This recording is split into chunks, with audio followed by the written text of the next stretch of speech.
ভক্ত যেমন ভগবান না হলে থাকতে পারে না, ভগবানও ভক্ত না হলে থাকতে পারেন না। তখন ভক্ত হন রস, ভগবান হন রসিক। ভক্ত হন পদ্ম, ভগবান হন অলি। তিনি নিজের মাধুর্য আস্বাদন করবার জন্য দুটি হয়েছেন, তাই রাধা কৃষ্ণ লীলা। নমস্কার, সঙ্গীতাজ অডিও চ্যানেলে আপনাদের সকলকে স্বাগত। আপনারা শুনছেন শ্রী শ্রী রামকৃষ্ণ কথামৃত পাঠ। আখণ্ডমণ্ডলাকারম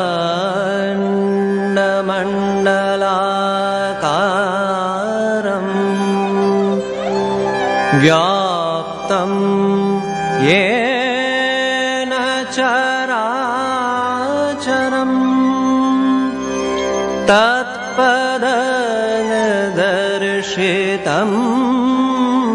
येन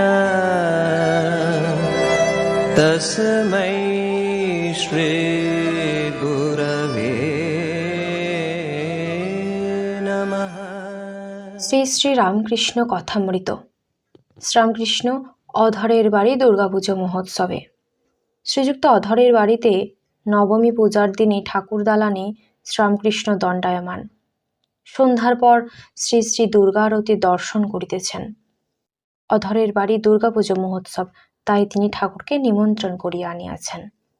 1883 খ্রিস্টাব্দের 10ই অক্টোবর, 24শে আশ্বিন, আজ বুধবার। শ্রীরামকৃষ্ণ ভক্ত সঙ্গে আসিয়াছেন। তন্মধ্যে বলরামের পিতা ও অধরের বন্ধু অবসরপ্রাপ্ত স্কুল ইন্সপেক্টর শারদাবাবু আসিয়াছেন। অধর প্রতিবেশী ও আত্মীয়দের পূজা উপলক্ষে নিমন্ত্রণ করিয়াছেন, তাহারাও অনেকে আসিয়াছেন। শ্রীরামকৃষ্ণ সন্ধ্যার আরতি দর্শন করিয়া ভাবাবিষ্ট হইয়া ঠাকুর দালানে দাঁড়াইয়া আছেন। ভাবাবিষ্ট হইয়া মাকে গান শুনাইতেছেন। অধর গৃহী ভক্ত, আবার অনেক গৃহী ভক্ত উপস্থিত, ত্রিতাপে তাপিত। তাই বুঝি শ্রীরামকৃষ্ণ সকলের মঙ্গলের জন্য জগৎমাতাকে স্তব করিতেছেন। শ্রীরামকৃষ্ণ অধরের বাড়ির দ্বিতলে বৈঠকখানায় গিয়া বসিয়াছেন। ঘরে অনেক নিমন্ত্রিত ব্যক্তি আসিয়াছেন।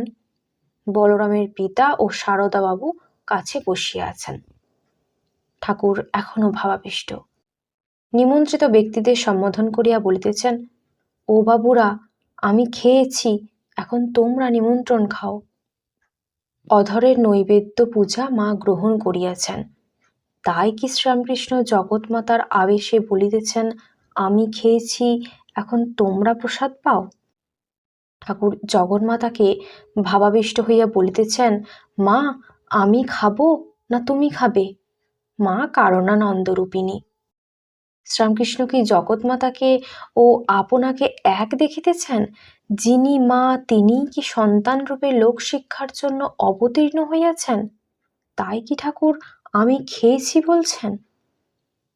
এইবার ভাবাবেশে দেহের মধ্যে ষটচক্র, তার মধ্যে মাকে দেখিতেছেন, তাই আবার ভাবে বিভোর হইয়া গান গাহিতেছেন। শ্রীযুক্ত শারদাবাবু পুত্রশোকে অভিভূত, তাই তার বন্ধু অধর তাহাকে ঠাকুরের কাছে লইয়া আসিয়াছেন। তিনি গৌরাঙ্গ ভক্ত, তাহাকে দেখিয়া শ্রীরামকৃষ্ণের শ্রী গৌরাঙ্গের উদ্দীপন হইয়াছে। বলরামের পিতার ভদ্রক প্রভৃতি উড়িষ্যার নানা স্থানে জমিদারি আছে। তাহাদের বৃন্দাবন, পুরী, ভদ্রক প্রভৃতি নানা স্থানে দেবসেবা অতিথিশালা আছে। তিনি শেষ জীবনে শ্রী বৃন্দাবনে শ্যামসুন্দরের কুঞ্জে তাহার সেবা লইয়া থাকিতেন।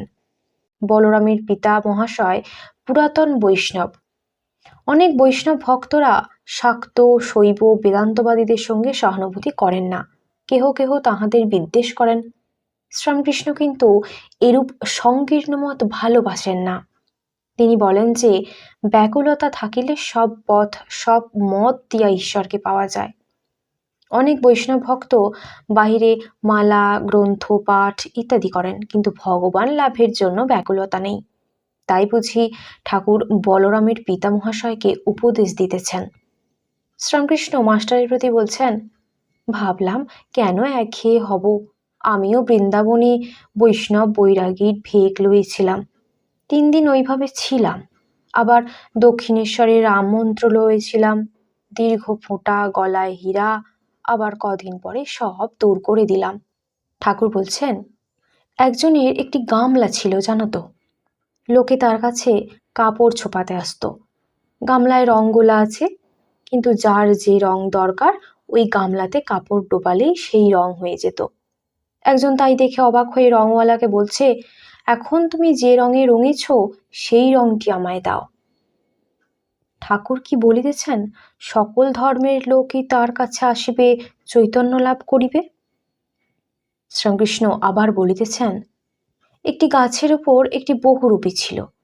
একজন লোক দেখে গেল সবুজ, দ্বিতীয় ব্যক্তি দেখল কালো, তৃতীয় ব্যক্তি হলদে। এইরূপ অনেক লোক ভিন্ন ভিন্ন রং দেখে গেল। তারা পরস্পরকে বলছে, না জানোয়ারটি সবুজ, কেউ বলছে লাল, কেউ বলছে হলদে। এইভাবে তারা ঝগড়া করছে। তখন গাছতলায় একটি লোক বসেছিল, তার কাছে সকলে গেল। সে বললে, আমি এই গাছতলায় রাত দিন থাকি, আমি জানি এটি বহুরূপী, ক্ষণে ক্ষণে রং বদলায়, আবার কখনো কখনো কোনো রং থাকে না। শ্রীকৃষ্ণ কি বলিতেছেন যে ঈশ্বর সগুণ, নানা রূপ ধরেন, আবার নির্গুণ, কোনো রং নাই, বাক্য মনের অতীত? আর তিনি কি এটা বলছেন যে ভক্তিযোগ, জ্ঞানযোগ সব পদ দিয়াই ঈশ্বরের মাধুর্য রস পান করেন? শ্রীকৃষ্ণ বলরামের পিতার প্রতি বলছেন, বই আর পড়ো না, তবে ভক্তিশাস্ত্র পড়ো, যেমন শ্রী চৈতন্য চরিতামৃত। কথাটা এই, তাকে ভালোবাসা, তার মাধুর্য আস্বাদন করা। তিনি রস, ভক্ত রসিক, সেই রস পান করে। তিনি পদ্ম, ভক্ত অলি, ভক্ত পদ্মের মধু পান করে। ভক্ত যেমন ভগবান না হলে থাকতে পারে না, ভগবানও ভক্ত না হলে থাকতে পারেন না। তখন ভক্ত হন রস, ভগবান হন রসিক। ভক্ত হন পদ্ম, ভগবান হন অলি। তিনি নিজের মাধুর্য আস্বাদন করবার জন্য দুটি হয়েছেন, তাই রাধা কৃষ্ণ লীলা। তীর্থ, গলায় মালা, আচার এসব প্রথম প্রথম করতে হয়। বস্তু লাভ হলে, ভগবান দর্শন হলে বাহিরের আড়ম্বর একে একে কমে যায়। তখন তার নামটি নিয়ে থাকা আর স্মরণ মনন। 16 টাকার পয়সা এক কারি, কিন্তু 16টি টাকা যখন একত্র করলে তখন অত কারি দেখায় না। তাদের বদলে যখন একটি মোহর করলে তখন কত কম হয়ে গেল। আবার সেই বদলে যদি একটু হীরা করো তাহলে লোকে টেরই পায় না। গলায় মালা, আচার প্রভৃতি থাকলে বৈষ্ণবেরা নিন্দা করেন। তাই কি ঠাকুর বলিতেছেন যে ঈশ্বর দর্শনের পর মালা, ভেক এসবের আঁট তত থাকে না? বস্তু লাভ হলে বাহিরের কর্ম কমে যায়। শ্রীকৃষ্ণ বলরামের পিতার প্রতি বলছেন, কর্তা ভজারা বলে প্রবর্তক, সাধক সিদ্ধ, সিদ্ধের সিদ্ধ। প্রবর্তক ফোঁটা কাটে, গলায় মালা রাখে আর আচারী। সাধক, তাদের অত বাহিরের আড়ম্বর থাকে না, যেমন বাউল। সিদ্ধ, যার ঠিক বিশ্বাস যে ঈশ্বর আছেন। সিদ্ধের সিদ্ধ, যেমন চৈতন্যদেব ঈশ্বরকে দর্শন করেছেন আর সর্বদা কথাবার্তা আলাপ। সিদ্ধের সিদ্ধকে ওরা সাঁই বলে, সাঁইয়ের পর আর নাই। ঠাকুর শ্রীরামকৃষ্ণ বলছেন, সাধক নানা রকম, সাত্ত্বিক সাধনা গোপনে। সাধক সাধন ভজন গোপন করে, দেখলে প্রাকৃত লোকের মতো বোধ হয়, মশারির ভিতর ধ্যান করে। রাজসিক সাধক বাহিরের আড়ম্বর রাখে, গলায় জপের মালা, ভেক, গেরুয়া গরদের কাপড়, সোনার দানা দেওয়া জপের মালা, যেমন সাইনবোর্ড মেরে বসা। বৈষ্ণব ভক্তদের বেদান্ত মতের অথবা শাক্ত মতের উপর তত শ্রদ্ধা নাই। বলরামের পিতা মহাশয়কে ঐরূপ সংকীর্ণ ভাব পরিত্যাগ করিতে ঠাকুর উপদেশ দিতেছেন। শ্রীরামকৃষ্ণ বলরামের পিতা প্রভৃতির প্রতি বলছেন, যে ধর্মই হোক, যে মতই হোক, সকলেই সেই এক ঈশ্বরকে ডাকছে। তাই কোনো ধর্ম, কোনো মতকে অশ্রদ্ধা বা ঘৃণা করতে নাই। বেদে তাঁকেই বলেছে সচ্চিদানন্দ শিব, সেই এক সচ্চিদানন্দ। ঠাকুর বলছেন, বৈষ্ণবদের নানা থাক আছে। বেদে তাকে ব্রহ্ম বলে। একদল বৈষ্ণবেরা তাকে বলে আলেক নিরঞ্জন। আলেক অর্থাৎ যাকে লক্ষ্য করা যায় না, ইন্দ্রিয়ের দ্বারা দেখা যায় না। তারা বলে রাধা আর কৃষ্ণ আলেকের দুটি ফুট। বেদান্ত মতে অবতার নাই। বেদান্তবাদীরা বলে রাম কৃষ্ণ এরা সচ্চিদানন্দ সাগরের দুটি ঢেউ। এক বই তো দুই নেই। যে যা বলে, যদি আন্তরিক ঈশ্বরকে ডাকে, তার কাছে নিশ্চয়ই পৌঁছিবে। ব্যাকুলতা থাকলেই হলো। শ্রীরামকৃষ্ণ ভাবে বিভোর হইয়া ভক্তদের এই সকল কথা বলিতেছেন। এইবার একটু প্রকৃতিস্থ হইতেছেন, বলিতেছেন, তুমি বলরামের বাপ? সকলে একটু চুপ করিয়া আছেন। বলরামের বৃদ্ধ পিতা নিঃশব্দে হরিনামের মালা জপ করিতেছেন।